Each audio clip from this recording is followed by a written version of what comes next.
शुभ संध्या। आज की इस कार्यक्रम में उपस्थित देश के नई पीढ़ी के जाने माने पत्रकार, ललन डॉट के एडिटर, मेरे मित्र आदरणीय सौरभ द्विवेदी जी, इस कार्यक्रम के मुख्य सूत्रधर, अपने आप में सृजनशीलता की धनी, बहुआयामी प्रतिभा की संपूर्ण व्यक्तित्व मित्र शशांक मणि त्रिपाठी जी, और इस पुस्तक की भारत एक स्वर्णिम यात्रा पुस्तक की प्रकाशक, गरुड़ प्रकाशन की प्रमुख सानू जी, और इस सभागार में उपस्थित सम्माननीय नागरिकगण, युवा साथीगण, भाई और बहनों, पत्रकार साथीगण, समाज जीवन में कोई भी अच्छी पहल का समर्थन करनी चाहिए। समय बदल रहा है, समाज की स्वभाव और चरित्र उस हिसाब से भी बदलती है। समाज में गपशप होनी चाहिए, मिलना जुलना होनी चाहिए, तब उसको एक जीवंत समाज माना जाता है। संवाद एक तरफा नहीं होनी चाहिए, संवाद दो तरफा होनी चाहिए, तब जाके संवाद में से ही कुछ अमृत निकलता है, कुछ लोक उपदय, लोक लाभ की, लोक हित की बात भी निकलती है। शशांक मणि जी ने आज से 25 साल पहले, जब वो युवा रहे होंगे, अभी भी युवा दिखते हैं, लेकिन जब सही मायने में कैंपस छोड़ के वो अपने प्रोफेशनल लाइफ में पहुंचे होंगे, उसी को कहा जाता है प्रतिभा। वो चुप नहीं बैठे थे। 25 साल पहले जो सरकारें आज भी सोचना संभव नहीं होता है, वो एक व्यक्ति करके ऐसा कल्पना की कि मैं भारत भ्रमण कराऊंगा। एक ट्रेन बुक करना, 500 लोगों को चयन करना, और उनको पूरा शायद 1 महीना ही लगा होगा, 22 दिन। आज के दिनों में पति पत्नी को भी 2 टीवी लगती है, 4 फोन 2 टीवी। बच्चे तो आपसे दूर रहते हैं और आ जाते हैं कि देखो हमको बहुत तनाव में मत रखो, हमारे मेंटल हेल्थ की इशू है। ये भी कोरोना में 2 साल हम सब रहे ना इकट्ठा, सभी के घर में सौरभ की घर घर की कहानी है। उम्र किसी कोई भी हो, क्योंकि किसी की जिंदगी में इतने समय अपने स्वजनों के साथ बिताने का इन दिनों में मौका नहीं मिला था। पहले कभी गांव की जो जिंदगी था, 7:30 बजे अंधेरा हो जाता था, 8 बजे तक तो गांव सो ही जाता था, भोर 3 बजे से काम धाम शुरू हो जाता था, फिर शाम को 6-7 बजे तक दुनिया खत्म होती थी।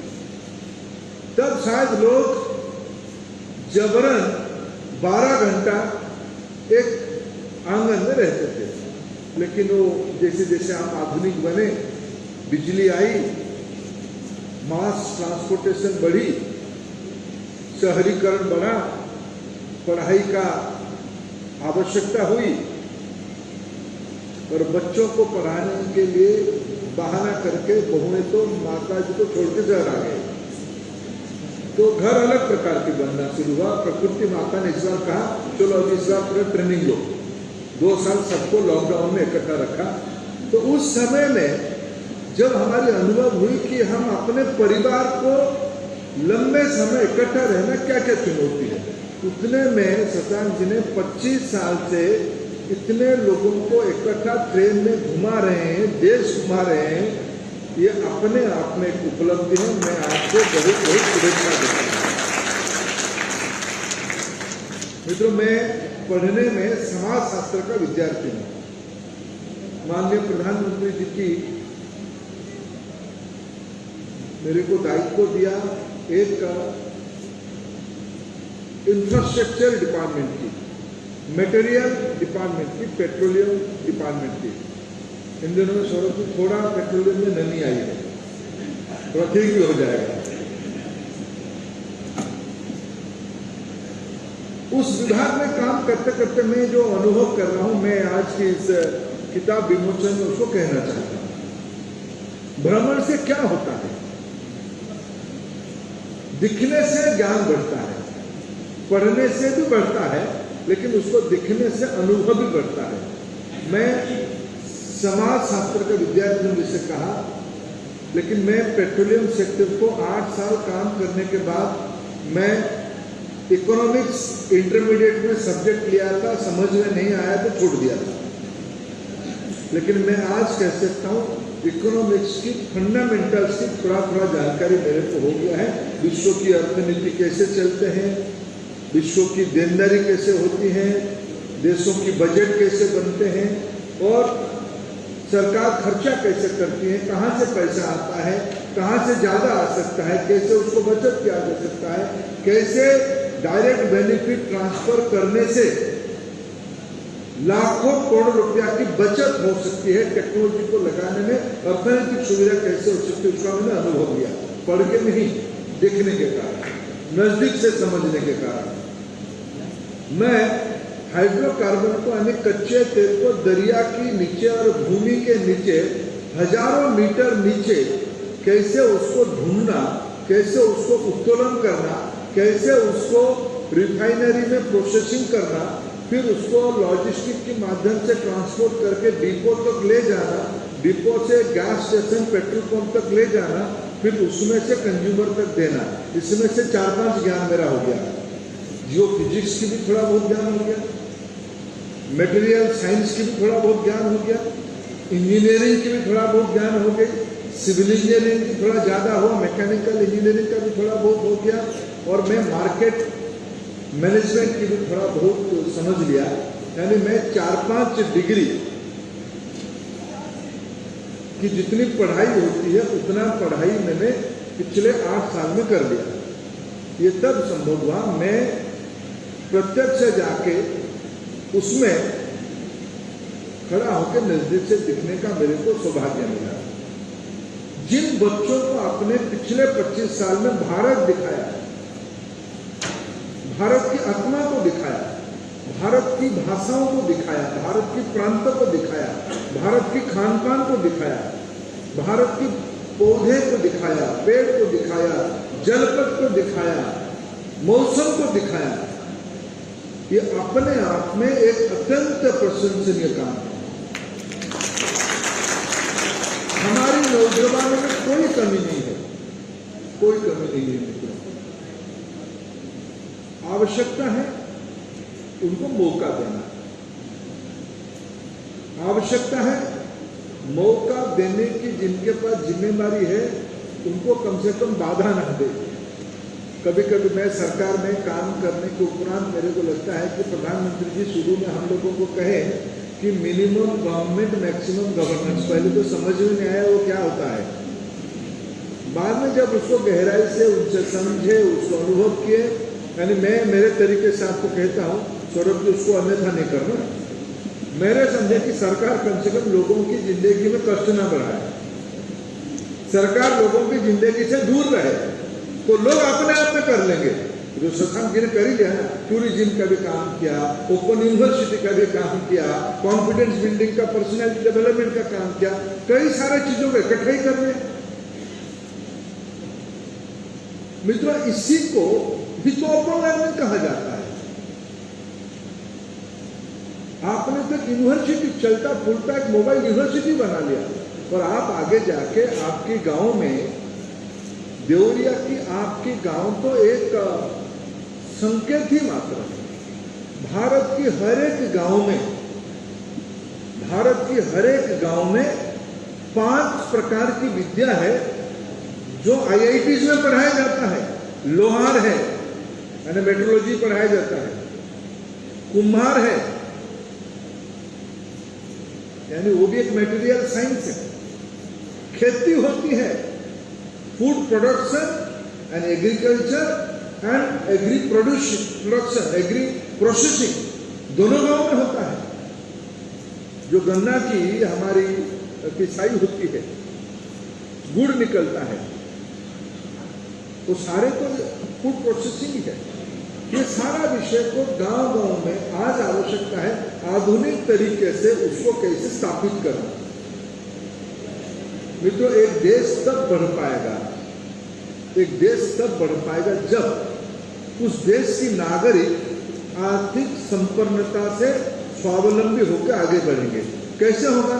सभी लोग अगर सोचेंगे कि मैं किसी के वहां नौकरी करूंगा, रोजगार उसी में मेरे को मिलेगा, एक देश बड़ा नहीं बन सकता है।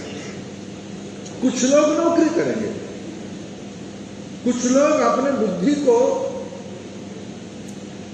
उपयोग करके दूसरों के लिए सेवा करेंगे, वो सर्विस इंडस्ट्री डेवलप होगा। लेकिन ज्यादातर लोगों को अपने संसाधनों को उपयोग करते हुए उत्पादन को मल्टीप्लाई करना पड़ेगा, बहुगुणित करना पड़ेगा, तब उसी में से संपन्नता और संसाधन बढ़ेगी। हमारी देश ऐसा कभी था 200, 300, 400, यूरोप में कोई भी इतिहास को पढ़ो तो 300, 400, 500, 800, 1000, 1200 के ऊपर पाश्चात्य देशों के इतिहास को ढूंढने में साहित्य कम मिलता है। होगा, हम उस विभाग में क्यों जाएं कि उनका नहीं था, फिल्म साहित्य में मिलता है। अमेरिका, ऑस्ट्रेलिया विश्व की दो छोर में दो बड़े देश हैं। दोनों के इतिहास 200 से 300, 350 साल की, दोनों डेवलप्ड इकोनॉमी है।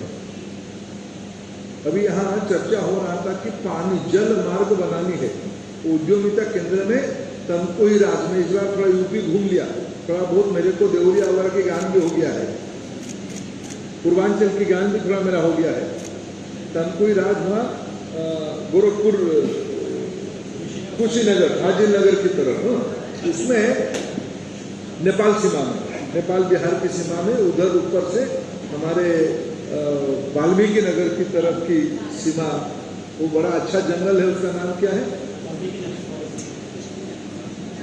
नारायणी, वाल्मीकि नेशनल फॉरेस्ट है, वाल्मीकि। बिहार से कभी मैं वहां आया था। उस इलाका से जलपथ से गंगा जी तक आना, गंगा जी से दरिया तक पहुंचना, दरिया से 7 समुद्र पार करके साउथ ईस्ट एशिया तक पहुंचना, अफ्रीका तक पहुंचना हमारी लोगों ने किया है। कब किया है? कब किया है मित्रों? ये कम से कम 2-2.5 हजार साल पहले किया है। मैं उड़ीसा से आता हूं, मेरे उड़ीसा का पुराना नाम कलिंग होता। कलिंग और मगध की लड़ाई हुई। कलिंग में उस समय में कोई राजा नहीं होते थे, एक गणराज्य होता था, यानी प्रजातंत्र था। अशोक जी की साम्राज्य ईसा पूर्व 250 की है। 250 यानी अभी का 1200, 2200 मिला दे तो 2000-2500 साल पहले की, 2400-2500 साल पहले की बात है। अशोक सम्राट ने मगध से कलिंग को आक्रमण किया। क्यों किया? क्योंकि कलिंग की तटीय इलाका से, पोर्ट से दुनिया को व्यापार करने के लिए जाते थे। कलिंग की व्यापारियों ने दाम बढ़ाया, तारीफ बढ़ाया, और कलिंग जंगल की इलाका होने के कारण मगध को हाथी देता था। तो हाथी देने में जो चुक्ति था उसमें गड़बड़ हुई। इसी के कारण कलिंग की युद्ध हुआ था। उस समय में सौरभ जी जैसे कोई विद्वान आदमी कलिंग मगध की ओर से होंगे, उन्होंने कहा कि अशोक जी ने धर्माशोक तो बन गए, चंडाशोक धर्माशोक बन गए। मैं उड़िया आदमी होने का उसको मानने के लिए तैयार नहीं हूं। अभी कल्पना करो, थोड़ा सामाजिक विषय में चर्चा करें। 1 लाख लोगों की मरने की लोक कथा है, कोई कार्बन डेटिंग है नहीं। अभी भुवनेश्वर के बाहर एक नदी है, नदी रक्त की नदी में परिवर्तित हुआ। राजा नहीं था, लोगों ने पराजय स्वीकार नहीं किया। अशोक थके, कोई बौद्ध भिक्षु मिला, वो बुद्ध धर्म में शरणागत हुए, वहीं से दुनिया के अंदर बुद्ध उनके परिवार के लोगों ने लेके गया। तो अशोक जीते या हारे? मैं तो हारा नहीं। मेरे पास सौरभ जी होते तो मेरे में हारा नहीं ये लिखते, मेरे को कह दिया गया और विजय इतिहास कौन लिखता है? विजेता ही इतिहास लिखता है, हारने वाले इतिहास नहीं लिखते हैं। और हम उड़िया लोग ऐसे अभी भी पीछे रह रहे हैं। इसलिए मित्रों, ये जो सारा 2500 साल के वर्णन में समाज कैसे था? समाज संपन्न था, समाज उद्यमी था, समाज ज्ञानवान था। ज्ञान के बारे में मैं देवरिया की मणियों की सभा में धृष्टता नहीं करूंगा वर्णन करने के लिए, मैं फेल हो जाऊंगा। इसमें ज्ञान के बारे में तो और सर्व विद्या की धनी काशी है, गंगा जी के किनारे आप लोगों की ज्यादा विद्वता इस देश में आपने ही दर्शाया है लोगों को। कौन सी विषय में हम कम थे, लेकिन आज हम क्यों पीछे हो गए? अच्छी खबरें आने लगी हैं। परसों ही खबर आई है कि विश्व की 5वां सबसे बड़ा अर्थनीति भारत बन गया है। पिछले इस बार 15 अगस्त में प्रधानमंत्री जी ने आत्मविश्वास से कहा है। प्रधानमंत्री जी एक व्यक्ति नहीं होते हैं, प्रधानमंत्री जी 130 करोड़ लोगों की सामूहिक अभिव्यक्ति का आवाज होते हैं। वो अभिव्यक्ति था कि आने वाले 25 साल में भारत एक विकसित देश होगा। भारत जब विकसित देश होगा, उस संपन्नता हमारी संस्कारों में है, वो संपन्नता निज स्वार्थ में नहीं लगेगी। चाइना के पास तो पीपी किट था, नहीं जा सकते। तो चाइना से जो जो व्यापार किए हैं वो पड़ोसी देशों को थोड़ा देखिए क्या हालत बनेगी। हमको आलोचना थोड़ा हुई कि भाई आपके वहां वैक्सीनेशन पूरा नहीं हुआ, आपने क्यों पहुंचा दिया दूसरे की जगह पे। आज ब्राजील से लेके खाड़ी के देशों में भारत की विश्वसनीयता इसलिए पहुंची क्योंकि भारत के संस्कारों में था जियो और जीने दो। हम खुद को वैक्सीनेट किए, दुनिया को भी वैक्सीनेट किए। ये भारत की मूल संस्कार है। भारत की वसुधैव कुटुंबकम की ये ही व्यवहारिक रूप है। आज भारत विकसित होगा तो हम अपने देश की आवश्यकता तो पूरा करेंगे ही, लेकिन दुनिया की आवश्यकता को पूरा करने की संस्कार हमारे पास है। ये भारत नहीं है मित्रों। ये जब सब मैं कह रहा हूं, मेरा सौभाग्य है कि मेरे को शिक्षा विभाग की कामकाज संभालने के दायित्व प्रधानमंत्री जी ने दिया है। मैं उस पॉलिसी को पढ़ रहा हूं। मैं 3-4 बार पढ़ चुका हूं और बार बार जब पढ़ता हूं मेरे उसमें से मेरी स्फूर्ति बढ़ती है। वो केवल एक 60, 65, 70 पेज की एक मसौदा नहीं है, एक पॉलिसी स्टेटमेंट नहीं है। भारत को वैभवशाली बनाने का एक दार्शनिक ग्रंथ है, एक साहित्य है जिसमें आत्मविश्वास, जिसमें ज्ञान, जिसमें उद्यमिता, जिसमें वैश्विक दायित्व लेने की, ग्लोबल सिटीजन बनाने के लिए कल्पना है। हम इसको इसीलिए आपके सामने उल्लेख किए कि मैं शुभेच्छा देता हूं शशांक जी को। शशांक जी ने एक नागरिक के नाते देश बनाने में, देश को आगे बढ़ाने में अपनी जिम्मेवारी निभाई। हम सभी के सामने एक मॉडल खड़ा किया। इस प्रकार की अभी प्रधानमंत्री जी ने और एक बात इस बार हम सबको कहिए, 5 प्रण कराते हुए कि मित्रों, आज भारत में हम सभी लोग ज्यादातर चिंता होते हैं मेरे अधिकार का क्या हुआ, मेरे को ये क्यों नहीं मिल रहा है, क्यों नहीं मिल सकता है। मैं टैक्स देता हूं, बात सही भी है, टैक्स आखिर हम देते क्यों है। अधिकार को लेकर हम चिंतित है। मित्रों, अधिकार तब सुरक्षित होगा उसके लिए कोई जिम्मेवारी लेगा तो। कोई अपना ड्यूटी करेगा तो सीमा में -डिग्री में सैनिक पहरादारी करते हैं, इसलिए हम चैन की नींद सोते हैं। हमारी गली में रात को बहादुर पहरादारी करता है तो हम निश्चित होकर घर में सोते हैं। कोई जिम्मेदारी लेगा तो समाज सुरक्षित होगा। आज ये जिम्मेदारी संवाद सृजनशीलता की एक प्रयोग हमारे सामने है। इसको मैं शुभेच्छा देने के लिए आया हूँ। ये किताब बहुभाषी हो, ये आयाम सर्वव्यापी हो। एक शशांक मणि नहीं, देश में लाखों शशांक मणि अपनी जिम्मेदारी को लेकर बढ़े। मैं इसी शुभेच्छा के साथ आप सभी को भी धन्यवाद देता हूँ इस महत्वपूर्ण कार्यक्रम में भाग लेने के लिए। बहुत धन्यवाद। नमस्कार।